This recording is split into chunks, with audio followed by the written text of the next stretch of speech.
बूढ़ा भिखारी। एक दिन एक भिखारी दरवाजे के पास आकर भीख मांगता था और घर का मालिक हमेशा घर के बाहर आते ही उसे देखकर फिर जाया करता। कई बार उसके लिए गालियाँ भी बकता। वो कहता, तू जिंदा ही क्यों है? पूरी ज़िंदगी ऐसे ही भीख मांगेगा क्या? धरती का बोझ क्यों बना बैठा है? और कभी कभी उस भिखारी को गुस्से में वह धक्का भी मार दिया करता। इतना कुछ हो जाने के बावजूद भिखारी के मुंह से सिर्फ यही निकलता कि भगवान तुम्हारी पापों को माफ़ करे। एक बार सेठ को धंधे में बड़ा नुकसान होने की खबर मिली। सेठ बहुत परेशान था कि तभी उसके दरवाजे पर वही भिखारी आया।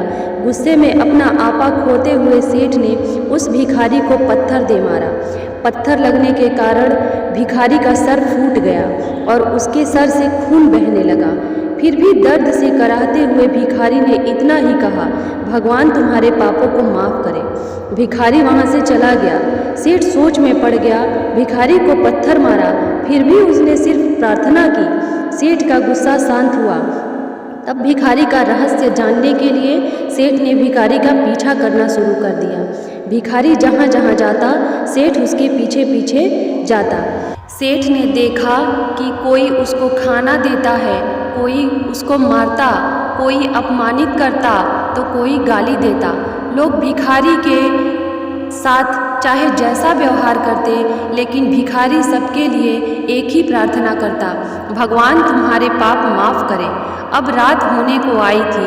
भिखारी अपने घर जाने के लिए लौटा। वो अपने घर पहुंच गया, लेकिन सेठ अब भी उसका पीछा ही कर रहा था। एक पुरानी टूटी हुई खटिया पर एक बूढ़ी औरत लेटी हुई थी। काफ़ी कमज़ोर और बीमार लग रही थी। वह भिखारी की पत्नी थी। वह पति को वापस आता देख वह खटिया से खड़ी हो गई। पत्नी ने अपने पति के भीख वाले कटोरे में देखा, उसमें सिर्फ आधी बासी रोटी थी। उसे देखकर वह बोली, आज बस इतना ही मिला? और हाँ, आपके सिर से खून निकल रहा है, ये चोट कैसे लगी?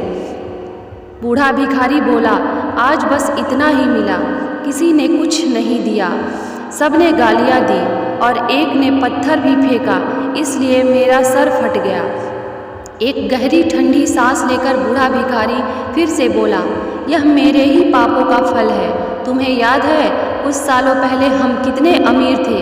क्या कुछ नहीं था हमारे पास हर चीज़ ज़रूरत से ज़्यादा थी, लेकिन हमने कभी दान नहीं किया। और उससे भी बुरा हमने उस अंधे भिखारी के साथ किया जो हमारे द्वार पर भीख मांगने आया करता था। बूढ़ी पत्नी की आंखों में आंसू आ गए। वह बोली, हाँ, हम उस बेचारे अंधे के साथ बहुत बुरा करते थे, उसका अपमान करते थे, उसे खाने के लिए रोटी की जगह कागज़ दिया करते, उसका मजाक उड़ाया करते और कभी कभी मारा भी करते। मैंने कभी उसको रास्ता नहीं दिखाया। एक बार मैंने उसके मुंह पर मिट्टी भी फेंकी थी और वह हमेशा दुखी होकर यही कहता कि भगवान तुम्हें तुम्हारे किए की सज़ा देगा, भगवान तुम्हारे पापों की सज़ा जरूर देगा। उसका श्राप सच हुआ और हम इस दुख भरी जिंदगी में आ गए। भिखारी बोला, हाँ, उसका श्राप सच हुआ, इसलिए मैं किसी को बद्दुआ नहीं देता।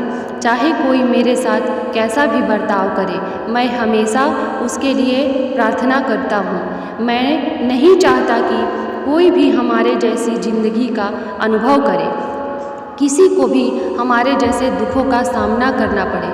वो नहीं जानते कि वह कितना बड़ा पाप कर रहे हैं, इसलिए अनजाने में हुए पाप की ऐसी सज़ा किसी को भी मिले मैं नहीं चाहता। सेठ वहीं पर छुपकर यह सारी बातें सुन रहा था। अब उसे सब कुछ समझ में आ गया था। भिखारी और उसकी पत्नी ने वह आधी बासी रोटी मिल बांट कर खाए और भगवान को धन्यवाद बोलकर सो गए। अगले दिन बड़ा भिखारी फिर से भीख मांगने गया। सेठ के घर के पास जाते ही सेठ ने पहले से ही गरम रोटियां उसके लिए निकाल कर रखी थी। उसे देते हुए सेठ विनम्रता से बोला, माफ़ कीजिएगा बाबा, मुझसे बहुत बड़ी गलती हो गई। इस कहानी से जो सीख लेने लायक है वह बड़ी ही सिंपल है कि आदमी चाहे किसी के बारे में बुरा कहे या भला करे, लेकिन भगवान सिर्फ कर्म के हिसाब से उसको फल देता है। क्या हुआ अगर भगवान नहीं दिखता है? लेकिन यह बात बिल्कुल सच है, उसके खाते में सबका हिसाब बहुत पक्का होता है। इसलिए किसी के लिए कुछ भी करो तो अच्छा ही करो।